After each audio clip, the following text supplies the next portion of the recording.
अस्सलाम वालेकुम students, my name is Mohammad Zuhaib और आप देख रहे हैं हमारा यूट्यूब चैनल जीएस मैथ। अगर हमारी वीडियो आपको अच्छी लगे तो लाइक करें, चैनल को सब्सक्राइब कर दें, बेल आइकन के बटन को प्रेस कर दें ताकि आने वाली वीडियो का नोटिफिकेशन आपके पास आता रहे। स्टूडेंट, चैप्टर नंबर 3 क्लास 9 का स्टार्ट किया हुआ है हमने, जिसमें आपको एक्सरसाइज 3.1 करवा दी है। 3.2 का question number 1, question number 2, question number 3 करवाया। इंपॉर्टेंट क्वेश्चन थे, इंपॉर्टेंट इस लिहाज से, पेपर के लिहाज से भी थे, लेकिन उनमें कुछ मेन चीज़ें थी, मेन जो बेसिक चीजें थी वो मैंने आपको सिखाई हैं।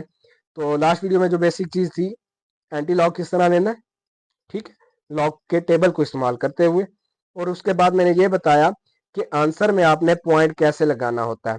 उसको रिपीट करते हैं, फिर आज की वीडियो स्टार्ट करते हैं। तो लास्ट वीडियो में कुछ क्वेश्चन ऐसे थे जिसमें आपने एंटी लॉग फाइंड करना था। क्वेश्चन आप वहां से देखेंगे लास्ट वीडियो से, किस तरह मैंने किया था, हल किस तरह किया। यहाँ पर सिर्फ आपको एक बार रिवाइज करवाना है कि आपने पॉइंट किस तरह लगाना होता है। तो देखें देखें आपके पास, आपने करेक्टरिस्टिक फाइंड कर लेना है। सी इसका क्या आ जाएगा, माइनस क्या आ जाएगा, 1 आ जाएगा, ठीक हो गया। और एम से मुराद मेंटीसा, वो आ जाएगा 0.5059। आप एक्स फाइंड कर रहे हो तो बेसिकली वो नंबर फाइंड कर रहे होते हैं जिसका ये आपका लॉग आता है। तो ये मैंने एक वैल्यू अपने से ले ली थी, तो ये आपके पेपर में ऐसा नहीं क्वेश्चन आएगा, वैल्यू मैंने खुद ली है, ठीक है। तो ये देखें आपके पास क्या आ जाएगा, इसका आप एंटी लॉग लेंगे। एंटी लॉग, जब एंटी लॉग लेंगे 0.5059 का, तो फिर आप क्या करेंगे, लॉगरिथम का जो एंटी लॉग वाला टेबल है, एंटी लॉग वाले टेबल पे जाएंगे। ये देखें, ये जो लॉगरिथम का है एंटी लॉग वाला टेबल, ठीक है, इस पे जाके टेबल ऑफ एंटी लॉगरिथम, इस पे जाके आप जाएंगे, 50 की वैल्यू देखेंगे, ठीक है। जब 50 की आप वैल्यू देखेंगे तो उसमें आपके पास मैंने वैल्यू लिखी हुई है, तो आपको तरीका पिछली वीडियो में बता दिया किस तरह देखना है। सबसे पहले आपने क्या करना है, 50 को जाके आपने देखना है 5 में, तो वहां से आपके पास जो वैल्यू आती है वो आती है 3199 आ जाती है। फिर उसका मीन डिफरेंस 9 में देखना है।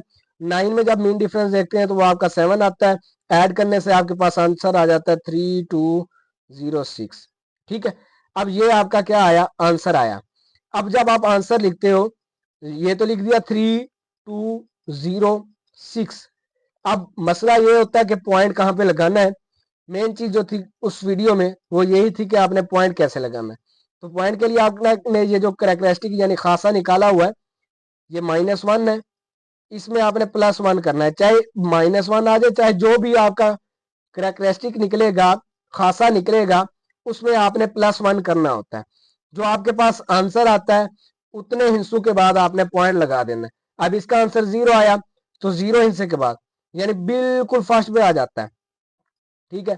फर्स्ट पे पॉइंट लगा दें, 0 इधर इंक्लूड कर दें, कोई इशू नहीं। अगर ये भी आंसर लिख देते हैं कोई इशू नहीं।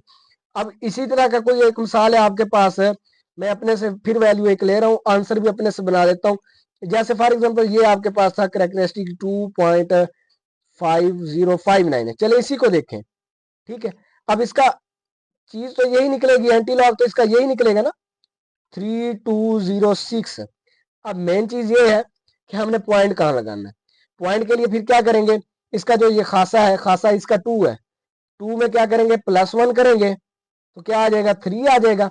3 हिस्सों के बाद आपने क्या लगा देना है, पॉइंट 1 2 3, तो पॉइंट कहाँ पे आ जाएगा, यहाँ पे पॉइंट आ जाएगा। तो ये मेन चीज थी जो लास्ट वीडियो में थी। आज की वीडियो में हमने इजी है, फाइंड द वैल्यू। ये आपके पास कुछ नंबर है, कहीं पे ए इस्तेमाल कर रहा है, कहीं पे एल इस्तेमाल करेगा, कहीं पे एन इस्तेमाल करेगा। इन नंबर का हमने क्या करनी है, वैल्यू फाइंड करनी है।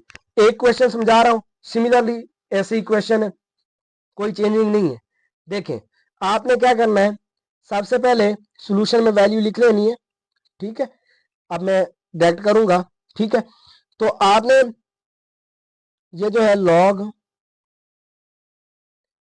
ठीक है, एक की पावर चले लिख लेते हैं, 0.5 क्या है, इक्वल है 0.5 के। अब देखें, आपने क्या करना है कि ये जो वैल्यू है इसको इधर शिफ्ट करनी है, यानी इस वैल्यू को इधर शिफ्ट कर देना है और इस वैल्यू को इधर ले आना है। क्या करना है, इस वैल्यू को देखिए क्या करेंगे, ए की पावर क्या बन जाएगी, 0.5 बन जाएगी। विच इज इक्वल टू क्या आ जाएगा, 6 आ जाएगा।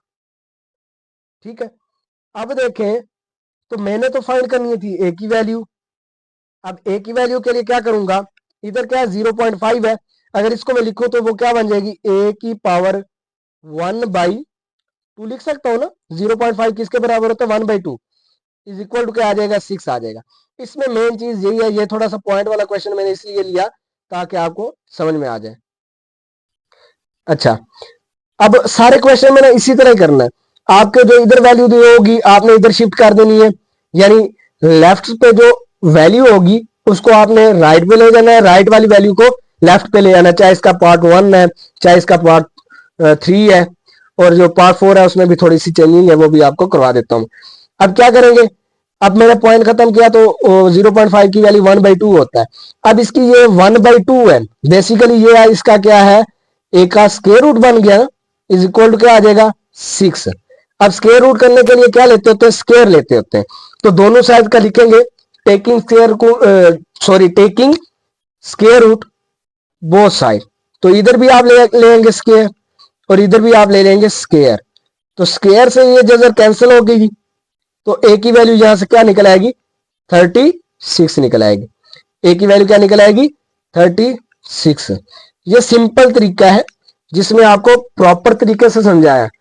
आप चाहें तो आप कहेंगे हमें वीडियो देखने की क्या जरूरत है, देखिए आंसर तो सोल्यूशन बुक पे भी दिया होता है, तो उस पर भी होगा आंसर, तो चेंज भी तो हो सकता है, उनका तरीका अलग होगा हमारा तरीका अलग है। ठीक है, तो इस तरह से आपका आंसर निकलेगा। क्या करना है, वैल्यू चेंज कर देनी है, जो लेफ्ट पे है उसको राइट में, लेफ्ट पे जो पावर होगी उसको लेके आना है, ठीक है, और राइट पे जो हिस्सा होगा उसको इधर लेफ्ट में ले आएंगे, सिंपल करेंगे आंसर निकल आएगा। अच्छा, इसका जो पार्ट नंबर 4 है वो देखते हैं। अच्छा स्टूडेंट देखें, यह पार्ट 4 आपको दिया हुआ है क्वेश्चन नंबर 4 का।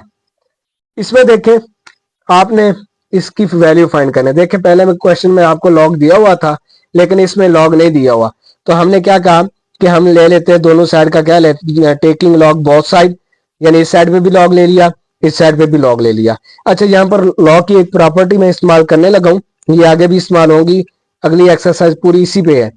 तो उससे पहले आपको ये बता दूं, अगर लॉग के आगे कोई नंबर है उसकी कोई पावर हो तो वो लॉग के शुरू में आ जाती है। अब ये 10 की पावर p है तो p क्या आ जाएगा, शुरू में लॉग से पहले आ जाएगा लॉग 10। लॉग 40 की कीमत आप निकालेंगे तो वो आ जाएगी 1.62, सॉरी 1.062 आती है, 1.0621, ये उसमें से आप देख सकते हैं टेबल में से 1.602। और देखें लॉग 10 की कीमत क्या होती है, 1 होती है, तो लॉग 10 की कीमत क्या आ गई 1, p को 1 से मल्टीप्लाई करेंगे तो 1 आ जाएगा, 1.6021।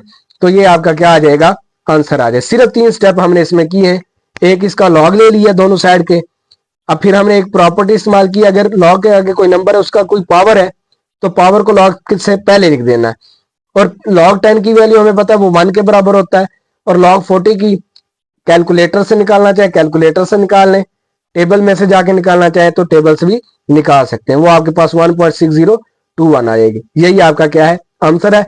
सिमिलरली आपने इसका पार्ट नंबर जो 3 है और पार्ट नंबर जो 1 है वो मैंने स्किप किया, इसलिए किया ताकि आप भी करें। अब क्वेश्चन नंबर इसका 5 देखते हैं।